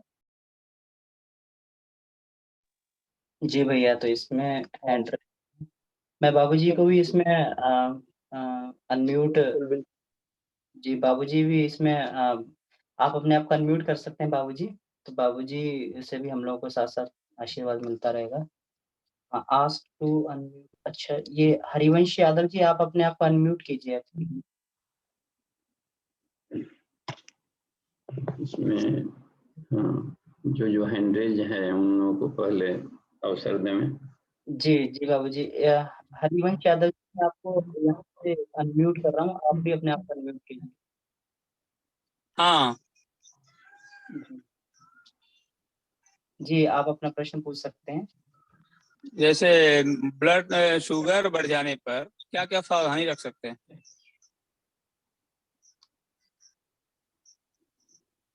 हाँ जी ब्लड शुगर बढ़ जाने पर क्या क्या सावधानी रख सकते हैं? किस संदर्भ में सावधानी? खान पान में सावधानी, खान पान, एक्सरसाइज और ये सब जैसे। कितना है शुगर? हमारा लगभग 220 तक आ जाता। खाने के बाद के इनिशियल पहले शुगर टेस्ट भी कई इनिशियल तरीके के होते हैं ना, 3 तरीके के होते हैं, रेंडमाइज भी होता है, एक होता है ना खाने के बाद रैंडम 4 साल रैंडम बाद रैंडम। random। हम्म। देखिए 220 तो थोड़ा ज्यादा शुगर है, और शुगर है तो 2-3 रीजन जिम्मेदार है। सबसे पहली चीज ये जिम्मेदार है कि आपके आनुवंशिक है, कि आपके माँ बाप या दादा दादी या नाना नानी से आपको शुगर मिला है, इनएक्टिव पैंक्रियाज मिला है, तो वो अभी भी काम कर रहा है। यस सर, ऐसा है, हमारा बीपी की दवा भी चलती है साथ में। ठीक है, दवा से बीपी कंट्रोल है। हाँ तो फिर कहीं न कहीं तनाव है, बिना हम्म। तनाव के शुगर नहीं हो सकता। और अगर तनाव है तो चिंतन प्रणाली जिस दिशा में काम करता है या सोच विचार जिस दिशा में काम करता है, वो रास्ता बड़ा उबड़ खाबड़ है ना। एक थैंक यू। बात, मैं 1-2 बातें और कह देता हूँ, फिर हम बाबूजी को देंगे। कि तनाव का एक रीजन ये है कि हम अंदर से, फॉर एग्जांपल ना, कि हम जंगल में रहते हैं ना, मतलब ये व्यक्तिगत आक्षेप जैसा नहीं है। हाँ, हम जंगल में रहते हैं, फॉर एग्जांपल हम बंदर हैं और सामने शेर है ना, संसार शेर जैसा है, संसार की बाधाएं शेर जैसी है। तो हम क्या करते हैं, एक एक खाल ओढ़ लेते हैं कि हम भी शेर हैं, और हमें अंदर से पता होता है कि हम बंदर हैं, हम शेर नहीं है। हमारी अपनी कुछ योग्यताएं, कुछ अयोग्यताएं, हम वो अपने आप के सही स्वरूप को स्वीकार नहीं कर पाते, हम अपने आप को एक्सेप्ट नहीं कर पाते, तभी शुगर बढ़ता है। और रीजंस भी होते हैं, बट ये रीजन भी होता है। इससे पहले तो बिल्कुल ठीक था, अभी अचानक इतना हुआ है तो मुझे थोड़ा टेंशन होता है कि ऐसा क्यों हुआ, क्योंकि मैं एक्सरसाइज भी करता हूँ, वॉकिंग करता हूँ, योगा प्राणायाम भी करता हूँ। तो ये सब चीजें से कंट्रोल है, आप जिंदा है इन सब चीजों से, इनका प्रभाव नहीं पड़ा, इसकी बात नहीं है। बट आपका चिंतन सही नहीं रहेगा, या फिर लाइफ स्टाइल गड़बड़ है कि भाई आप लेट उठते हैं, या फिर कोई और बात है जो आपको निरंतर। अर्ली 4 o'clock 5 o'clock हम उड़ जाते हैं। तो फिर कोई चिंता का बात नहीं है, या फिर कोई और भी बात हो सकती है, कोई फाइनेंशियल स्ट्रेस हो सकता है, फैमिली स्ट्रेस हो सकता है। अगर ये सर सब मैं, नहीं है, अगर ये सब भी ये नहीं सब, है, सर्विसमैन हूँ मैं। बस तो फिर इसका मतलब है कि आप फिर अनावश्यक चिंतन कर रहे हैं, फिर ब्लड शुगर 500 भी चला जाए तो घबराइए मत, कुछ नहीं हो रहा है। है ना? Thank you. गांधी गांधी हमेशा हाई बीपी रहते थे, 240 बाय, कंट्रोल, बीपी में नहीं प्रॉब्लम, बीपी सही है। फॉर एग्जांपल कह रहा हूँ मैं, 240 बाय 180 और 220 बाय 180 शायद, इस तरीके का 200 से ऊपर का रहता है उनका सिस्टोलिक। उसके बावजूद गांधी को गहरी नींद आती थी, जबकि नॉर्मली ऐसा होता है, जिसका बीपी हाई होता है उसको नींद नहीं आती। तो ये इंडिविजुअल फिजियोलॉजी भी काम करती, घबराइए नहीं। चलिए हम बाबूजी के ओके, पास थैंक यू चलते सर, हैं जी, प्रणाम। उनका भी जी गोकुल भैया, आप खोलें अपना हैंड रेज।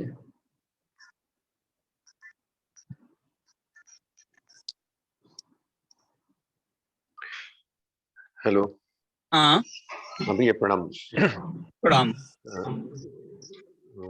मेरा तेजी प्रश्न आपसे ये था कि जब महाबंध का अभ्यास करते हैं तो मान लीजिए पेट खाली करके कर रहे हैं, तीनों बंद लगाएं, और फिर जब वापिस सांस लेते हैं तो केवल मूल बंद लगा रह जाता है, वो मतलब पूरा खाली हुआ सांस लेते हैं लेकिन मूल बंद लगा हुआ ही रह जाता है। उस स्थिति में वापस फिर महाबंध लगने लगता है, दोनों स्थिति में केवल मूल बंद लंबे समय तक रह जाता है। तो ऐसा इसके क्या इम्पैक्ट होंगे, पहली बात ये था। और दूसरा मेरा एक प्रश्न ये था कि समय की कारण की वजह से मान लीजिए हम जप कर रहे हैं, तो जप करते करते हम खेचरी मुद्रा का अभ्यास साथ साथ ही करते चले जाएं, या मान लीजिए हम प्राणायाम कर रहे हैं, हम नाड़ी शोधन कर रहे हैं, तो उस समय भी हम अपना खेचरी मुद्रा को साथ साथ कर सकते हैं क्या? तो दोनों चीजों का कॉम्बिनेशन चलाया जा सकता है क्या? एक तो प्रश्न ये है। और दूसरा ये है कि जो महाबंध में कई बार हमारा मूलबंध लगा रह जाता है, खाली इन्हीं में परिवर्तन आता रहता है। ये दो चीजों को प्रश्न क्लियर है। जी भाई साहब प्रणाम। और देखिए, इसमें योगिक क्रियाओं का बहुत ही कोई हार्ड एंड फास्ट रूल नहीं है, क्योंकि हर व्यक्ति के शरीर और मन की बनावट अलग अलग होती है। तो अपने को हर प्रैक्टिस में ये देखना है कि हम कैसा फील कर रहे हैं। यदि रिलैक्स पीसफुल फील कर रहे हैं और मस्ती आ रही है तो उस बॉडी के लिए वो योगा सुटेबल है। तो इसलिए ऋषियों के प्रैक्टिस में ये अंतर दिखाई पड़ते हैं, उनके अभिव्यक्ति में अंतर दिखाई पड़ता है। और जो पूज्य गुरुदेव का एग्जाम्पल दिया गया कि वांग्मय में कुछ भिन्न है और उसमें महाविज्ञान में कुछ भिन्न है, तो वो पात्रों के व्यक्तित्व के आधार पर ही अंतर बताते हैं। इसलिए उसमें डिफरेंसेस को ये मानकर कॉन्ट्राडिक्टरी नहीं है, वो पात्र विशेष के लिए होता है। जैसे विपरीत करणी मुद्रा शीर्षासन को कहते हैं उपनिषद में, और उन्होंने भी कहा है। लेकिन वैसे आदमी जो शीर्षासन नहीं कर सकते, उनके लिए प्राणिक अपलिफ्टमेंट को विपरीत करनी कहा कि सीधे ही बैठ करके हम अपने प्राणिक एनर्जी को अपवर्ड डायरेक्शन में ले जाएं। यानी जनरल फ्लो होता है सहस्रार से मूलाधार, यदि मूलाधार से सहस्रार की तरफ हम मेंटली या व्हील पावर से भी ले जा रहे हैं तो भी विपरीत करनी है। तो वो इसलिए अंतर मिलता है। तो यदि मूलबंध लगा रह जा रहा है तो नो प्रॉब्लम, लेकिन इसमें ऐसे सहज भाव से दिखाई पड़ता है कि रिलैक्स होगा ही होगा, उस पर ध्यान न दिया जाए तो रिलैक्स हो जाता है।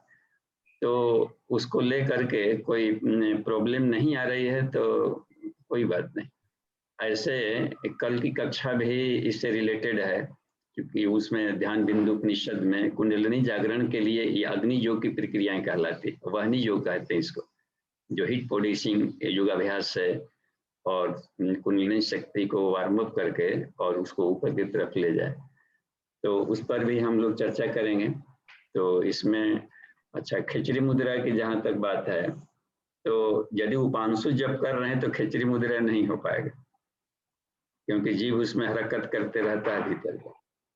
यदि मानसिक जप किया जा रहा है तो कर सकते हैं, लेकिन उसमें मुख्य है कि खे आकाश को कहते हैं, चिदाकाश को।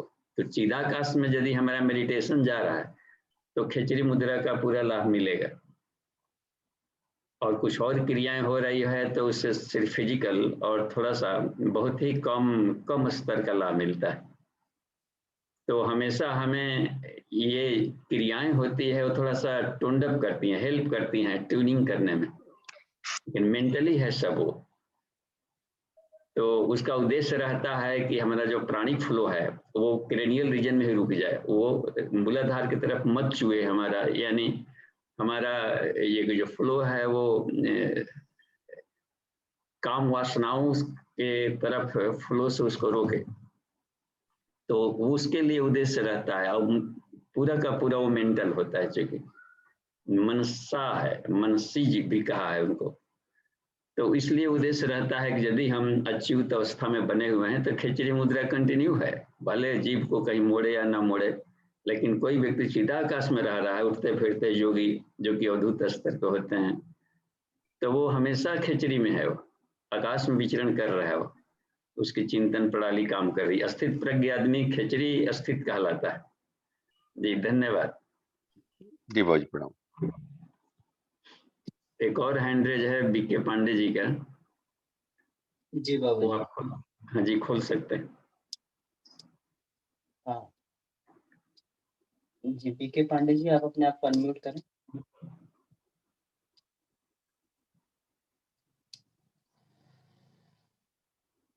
जी बीके पांडे जी। जी आवाज जा रही बाबू जी? हाँ जी आ रही। बाबू जी प्रणाम। अच्छा, जैसे हम आसन करते हैं या जो है प्रज्ञा योग करते हैं या जप करते हैं, उस समय जो है ढकार ज्यादा आती है, डकार, तो इसके लिए कौन सा क्या करें? और समय में नहीं आएगी, केवल इसी समय में आती है? तो हमें लगता है कि कंटिन्यू नहीं रहता होगा, 2-4-5 मिनट आ करके फिर उसको रुक जाना चाहिए, क्योंकि जब तक करते हैं तब तक आती रहती है जी। तो उसको मेंटल कीजिए। अच्छा, जहाँ फिजिकल प्रॉब्लम होता है तो दूसरे लोग देखेंगे तो डर जाएंगे कि पता नहीं जब करने से क्या क्या तो होने लगता है। जी। हाँ, तो ये भी ध्यान देना है कि हमारा कुछ पोस्चर कुछ अटपटा ढंग का ना हो, अच्छा बदरूप ना हो जाए। जी, तो घर के और लोग भी होते हैं ना, उनको खराब लगेगा, बगल में कोई सो रहा होगा, कोई चल रहा है, सबकी अपनी दुनिया है, तो हम दूसरों के लिए डिस्टर्ब न बने। हाँ, तो वही केवल आसन और जप और प्राणायाम इसी समय आता है जैसे। हाँ, तो यदि उसे रिलैक्स फील हो रहे हो तो कोठरी बंद कर लें और अपने अपने ढंग का प्रैक्टिस कर सकते हैं। यदि उसे रिलैक्सेशन मिल रहा है तब तो ठीक है, लेकिन उस हालत में भी हमारे साउंड पोल्यूशन ना जाए कहीं बाहर। जी, नहीं तो उसमें तो आराम तो मिलता है, जैसे उसके आने के बाद बड़ा रिलीफ लगता है। हाँ, तो ठीक है, तो 5-7 मिनट वैसा कर लें, लेकिन उसको कंटिन्यू न, मेंटल हमें जानी है, कॉन्शसनेस की यात्रा है ये। जी योग हमेशा जानिए कॉन्शसनेस की यात्रा है। जी। अच्छा हाँ। जी, जो अश्विनी मुद्रा है, हम्म, अश्विनी मुद्रा को जप के समय भी कर सकते हैं का? तो अब यह है कि जब में एक चिंतन चलता है कि अपने आदर्श के साथ अपने आप की समीक्षा चलती है। जी तो यदि कहीं उसमें डिस्टर्ब नहीं कर रहा है क्रिया, तो हालांकि मन का एक मेरिट कहिए या डिमेरिट कहिए, जी वन वे हमेशा काम करता है। जी यदि अश्विनी पर फोकस करेंगे तो उधर चिंतन में ब्रेकेज आ जाएगा। जी जी तो अपने को ये देखना है कि हम क्या चाहते हैं। जी। अच्छा ठीक बाबूजी, प्रणाम। जी प्रणाम। इसमें एक बात और है जो छूट गई है, वो ये है कि आप वात दोष से पीड़ित हैं, इसकी वजह से ढकार आ रही है। जी तो आप जैसे वात शामक चीजें लेंगे जिनसे गैस कम बनती है, तो क्या लें? ये जो वात शामक चीजें जो भी आयुर्वेद में लिखी है जिनसे जी गैस कम बनती है, वो लेंगे तो फिर आसानी से आपका ये धीरे धीरे दूर होता जाएगा। देखो, एक दो बातों से ही किसी व्यक्ति के बारे में अनुमान लगाना बहुत मुश्किल हो जाता है। फिर भी जी मैं कह रहा हूँ ये बात, जिस तरह की चीजें जो गैस प्रॉब्लम करती है, उस तरह की चीजें आप लेते हैं, खाते हैं, इसकी वजह से ऐसी चीजें, तो आप खट्टी चीजों से, बासी चीजों से बच के रहिए, केवल ताजा भोजन लीजिए। नहीं तो ये तो खट्टी चीज हम खाते ही नहीं है, जैसे अचार फचार ये सब खटाई उठाई सब नहीं खाते हैं, और फिर जैसे बासी भी नहीं खाते हैं। लेकिन जैसे अब मुद्रा लगाएंगे तब भी चालू हो जाएगा, जब करेंगे तब भी चालू हो जाएगा। और जैसे प्रज्ञा योग व्यायाम कर रहे हैं तो हर पोस्चर पर वो ढकार आने लगती करने के बाद। हाँ, तो फिर हो सकता है पानी पीने का गड़बड़ हो। पूरा डायग्नोसिस एक तरीके का होता है कि भाई आप पानी पीते समय हो सकता है कि आपके पानी पीने का तरीका ऐसा हो कि उसके साथ ज्यादा हवा जाती हो, तो नहीं, और भी बातें होती जैसे सुबह हम उठते हैं तो जैसे गायत्री मंत्र लेखन करते हैं, और उसके बाद 5-6 गिलास उसी में धीरे धीरे पानी पीते हैं, आधा घंटा 40 मिनट में। तो ये कोई तो दिक्कत चलता नहीं है। होनी चाहिए। कोई कहीं ना कहीं कुछ ना कुछ और भी है। जी हाँ, जी धीरे धीरे भैया देखना। इसमें एक चीज और जैसे गुरुदेव ने बताई थी इसमें जी कि संध्या करते समय जो पांचों अपन 5 बार प्राणायाम करते हैं, तो जी उससे पांचों प्राणों का शोधन होता है। तो जी जप में हो चाहे प्राणायाम में हो चाहे हम कोई भी आसन कर रहे हैं, तो वहां पर एक प्राणिक प्रवाह भी शरीर के अंदर पैदा हो जाता है, सारे के बिल्कुल। सारे हाँ, ये भी जी। एक कारण है। एक उफान जो है उनमें आने लगता है। बहुत सारे लोगों को जप करते समय उबासी आने लगती, वैसे नहीं आती। तो नहीं, जैसे उबासी तो नहीं आती, केवल डकार आएगी पूरा जैसे। हाँ, तो व्यक्ति विशेष पर भी निर्भर करता है। जैसे अगर प्राणों के अंदर मंथन हो रहा है, तो जो नाग प्राण होता है वो डकार का जो होता है उसमें, तो कोई जी विशेष स्थिति के अनुसार हो सकता है कि वहां पर आपको आवश्यकता है, तो वो नाग प्राण जो है उत्तेजित होकर अपना काम करने लगता है। बहुत सारे जी लोगों को उबासी आने लगती है, तो उबासी के लिए अलग प्राण जो है वो अपना काम करता है। तो इस तरीके से भी बहुत सारी चीजें जो है व्यक्ति विशेष के ऊपर निर्भर करती हैं। तो प्राण जी। मंथन के कारण भी ऐसा हो सकता है। जी, अच्छा जो भी हो, हम्म, पर ये बुरी बात नहीं है बहुत ज्यादा। जी अच्छा, हमें ठीक लगता ठीक। प्रणाम बाबू, है। प्रणाम भैया। हाँ, प्रणाम अमन भैया। जी। जी देखिए, इसमें हमें लगता है कि जैसे जैसे बंद में कुंभक की स्थिति बढ़ती जाएगी इनकी, तो ठीक हो जाना चाहिए। अच्छा जी। हाँ, तो कुंभक को बढ़ाने की कोशिश करें प्राणाकर्षण प्राणायाम के साथ में। अच्छा, प्रणाम बाबूजी। प्राणाकर्षण। जी हाँ, ठीक। उस हालत में आपका प्राण और नाग का जो है तालमेल वो बैलेंस हो जाएगा। ठीक ठीक बाबूजी, ठीक है। जी अच्छा, प्रणाम प्रणाम। जी प्रणाम। कहिए विष्णु जी। जी बाबूजी, पांडे भाई साहब के साथ जो समस्या है, ये समस्या मेरे साथ लगातार 2 साल रही है, क्योंकि मेरी फैमिली हिस्ट्री वात रोग की रही है। तो ये 2000 जब मैंने भी अभ्यास शुरू किया था, तो अभ्यास के शुरुआत में जब भी मैं प्रज्ञा योग वगैरह करता था, तो काफी मात्रा में डकार आता था। लेकिन जी विगत 2 सालों से ये समस्या नहीं है। अभ्यास को कंटिन्यू रखा गया और अब डकार आना नॉर्मली कभी आ जाए, वो स्वतः वो डिफरेंट इश्यू है। बट ये जो कंटिन्यूटी के साथ बंद हो गया। लेकिन अब शुरुआती अभ्यास में मुझे करीब ये 1.5-2 साल तक बाबूजी ये रहा था। लेकिन मैंने यही इसको इसी अर्थों में लिया कि ये वात रोग के मेरे अंदर लक्षण होंगे या जो भी है, दूषित वायु बाहर निकल रही है। और अभ्यास को कंटिन्यू रखते हुए अब पिछले 2 साल से ऐसा कुछ भी नहीं होता बाबूजी। प्रणाम जी बाबूजी। जी जी। धन्यवाद। देखिए और कोई प्रश्न है तो।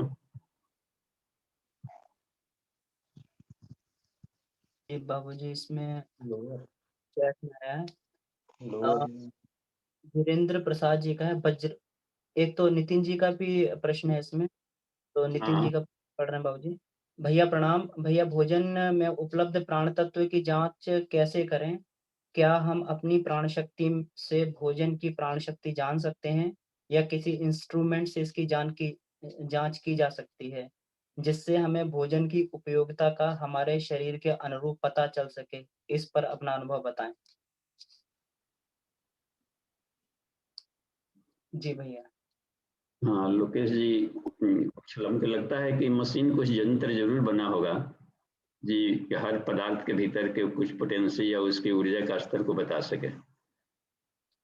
तभी कहा जाता है कि पुराना चावल है, ये नया चावल है, इसमें लसाहट। वैसे किसान लोग तो उस तरीके से देखते थे, उसमें वो विस्कोसिटी कितना है और कितना वो बिल्कुल ये हो गया। तो इस आधार पर उसको पुराना चावल और कम हार्मफुल होता था, ये जल्दी पचने में आसान हो जाता था, क्योंकि ये है। लेकिन वैज्ञानिक यंत्रों में कुछ होगा, हमें नहीं मालूम है इसका कि यंत्रों से पता लगाया जा सकता है कि नहीं। लेकिन खुद पर प्रैक्टिकल किया जाए तो खाने से पता चल जाता है कि हम इसको कितना पचा पा रहे हैं, कितना सही है। जी ठीक है, अपना विचार दीजिए। मुझे तो एक ही चीज समझ में आई, गीता में भी लिखा है ऐसा कि सुस्निग्धम सुमधुरम हो, कि भोजन मधुर होना चाहिए। इसका मतलब है नहीं कि शक्कर वाला होना चाहिए, और स्निग्ध होना चाहिए, घी से बना हुआ होना चाहिए, या डेयरी प्रोडक्ट हो। खास करके जब आप प्राणायाम का अभ्यास कर रहे हो तब घी लेना जरूरी हो जाता है। और इसके साथ में कि मन की रुचि के अनुकूल हो, जिसको खाने से आपको इंटरेस्ट आए, जिसको खाने से आपको ऐसा लगे कि मेरे शरीर में शक्ति आ रही है, वो भोजन आपके लिए उपयोगी है। तो फिर वही बात आ जाती है कि किसी और ऐसा करने की जगह मेरा अब ये मानना है कि पहले मुझे लगता था कि शायद इंस्ट्रूमेंट ऑब्जेक्टिव ऑब्जर्वेशन है, कि बिना किसी लाग लपेट के ऑब्जर्व करता है। और अभी ये महसूस करता हूँ कि आपकी बॉडी, आपका माइंड ही हो सकता है जो आपको मतलब ये बता सकता है कि ये भोजन मेरे लिए उपयोगी है और ये भोजन मेरे लिए अच्छा नहीं है। या ताजा भोजन जो भी आप ले सकते हैं ले, प्राकृतिक भोजन आप जो भी ले सकते हैं ले, या फिर अभी बना हुआ भोजन ले, तो बहुत है। ये 3 4 5 क्वालिटीज अगर आप ध्यान देते हैं तो उनमें प्राण शक्ति की या प्राण ऊर्जा की मात्रा, अच्छे से बना हुआ भोजन हो, पूरे मन से बनाया गया भोजन हो, तो इस तरह का भोजन आपको शक्ति ही देगा, ये स्पष्ट। अच्छा भैया, इसमें मेरा भी अनुभव है कि एक डाउजिंग पेंडुलम जो है, एक यंत्र है। तो डाउजिंग पेंडुलम जो होता है, ये कहते हैं कि नकारात्मक चीजों को बता देता है। तो इसमें मैंने भी इसमें प्रयोग करके देखा है डाउजिंग का। तो जो चीजों पे जैसे इसमें पता है कि नकारात्मक चीजें हैं, तो उन पर प्रैक्टिकल किया, और सकारात्मक पर प्रैक्टिकल किया, तो वो जो है पेंडुलम 90% चीजों को ठीक बता रहा था। लेकिन उसमें भी होता यही है कि अपनी अंतः चेतना ही जो है, जो उस पदार्थ के साथ रेजोनेंस स्थापित करके उन चीजों को पढ़ती है, तो वो फिर पेंडुलम में रिफ्लेक्ट होती हैं चीजें। तो वो बताती तो अपनी अंतः चेतना ही है, जैसे आपने बताया। लेकिन वो डाउजिंग पेंडुलम जो है काफी हद तक इसको रिप्रेजेंट भी कर देता है। तो भोजन से पहले किसी भोजन को जानने के लिए उसकी डाउजिंग भी की जा सकती है, लेकिन वो फिर चेतना का ही विषय है। जैसे आप खूब जब ध्यान करते हैं तो उसमें जो है आप सही सही उसको जान सकते हैं। जी ग्रुप में अपने डॉक्टर धिंगरा हैं और मेडिकल ऑफिसर्स काफी लोग हैं, तो उनके विचार लिए जा सकते हैं जब उनकी कक्षाएं होगी इस पर कि ऊर्जा मापक यंत्र कुछ उनके लिए क्या है, क्योंकि वो लोग बैलेंस डाइट वही लोग अपना बताया करते हैं जी जी कितना। हाँ, तो वो जी किस बाबू आधार पर इसमें, करते हैं? हाँ, ढींगरा जी ने भी एक बार क्लास में मेंशन किया था कि अगर उन्हें कोई चीज पता नहीं लगती है तो फिर वो डाउजिंग करके ही फिर उसका पता लगाते हैं कि ये चीज में नकारात्मक प्रभाव है या सकारात्मक प्रभाव है। हमने तो अमन जी कभी इसके पचड़े में पढ़ा ही नहीं, महामुद्रा किए तो पच जाए। जी क्या बाबू जी खाया, आप बहुत इतना चार्ट रखे। तो, उच्च स्थिति में, आप तो जहर भी खा के पचा लेते हैं। तो वो भी एक तरीका है कि अपना इम्यून सिस्टम बढ़ा लिया जाए, तो ये सारे पचड़े खत्म हो जाते हैं। और जी बाबू जी। लिमिटेड खाया जाए, हितभुक मितभुक ऋतभुक, ये सबसे सरल फॉर्मूला है। जो फायदेमंद है बॉडी के लिए वो लें, और आवश्यकता से ओवर डाइट न करें, और प्रसन्न मन से खाएं ईश्वर का प्रसाद समझ के। साथ ही साथ सीजनल खाएं, पसीने की कमाई हो तो कहना ही नहीं, हाथ लगता है। तो ये सरल लगा, और ये लगा कि इसमें कोई दिक्कत नहीं है। जी ठीक है, देखिए 2 मिनट बचा हुआ है, हम लोग कुछ और कोई प्रश्न हो इससे, आज की क्वेश्चन से जुड़ा हुआ प्राणमय कोश।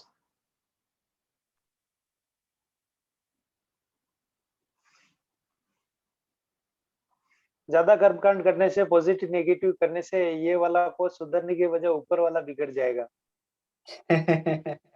जी जी आप सही कह रहे हैं भैया। इसमें मतलब मैं को वीरेंद्र प्रसाद जी का और प्रश्न है, वज्रौली और स्पष्ट करें, इसे वज्रौली क्यों कहते हैं?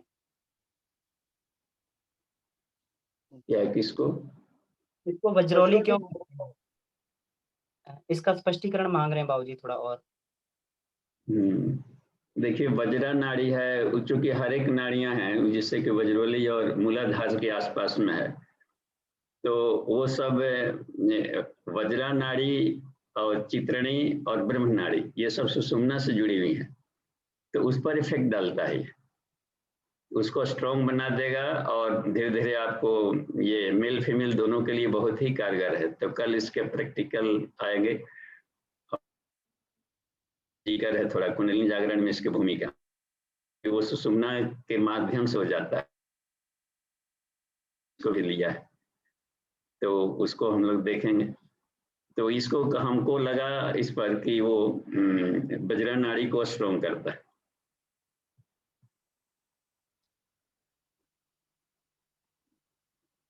शरीर को वज्र बनाने की उससे भी ले सकते हैं कि इसमें सीमेंट का ये शुक्र और रज का बहाव डाउनफ्लो बंद हो जाता है, तो साफ बॉडी में लगेगा, तो बड़ी वज्र बनेगा।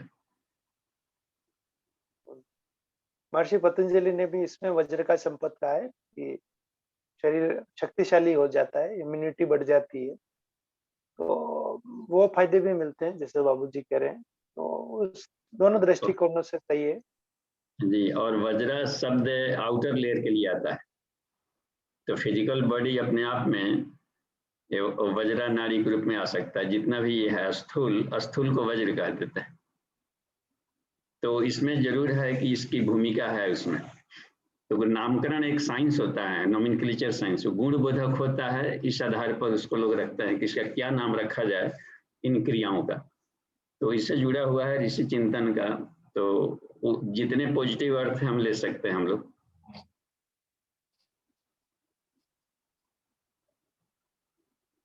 जी समय हो गया है, लोकेश जी कक्षा को विराम दिया जा सकता है। जी जी बाबू जी जी समय हो गया, तो भैया आप कक्षा को जो है यहीं पर विराम।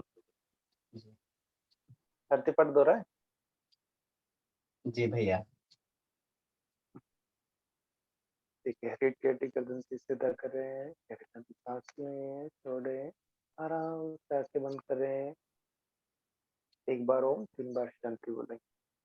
लंबी सांस में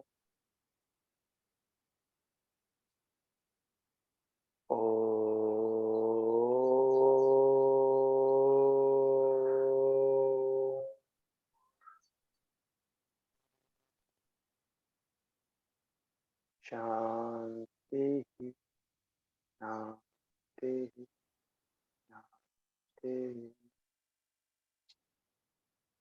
ऐसे दोनों हाथों को रगड़े, पैर पर फैलाएं, ईश्वर को धन्यवाद दें आज की कक्षा के लिए। धन्यवाद।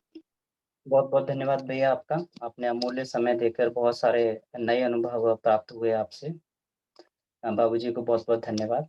आइए इस कक्षा को समाप्त यहीं पर जो है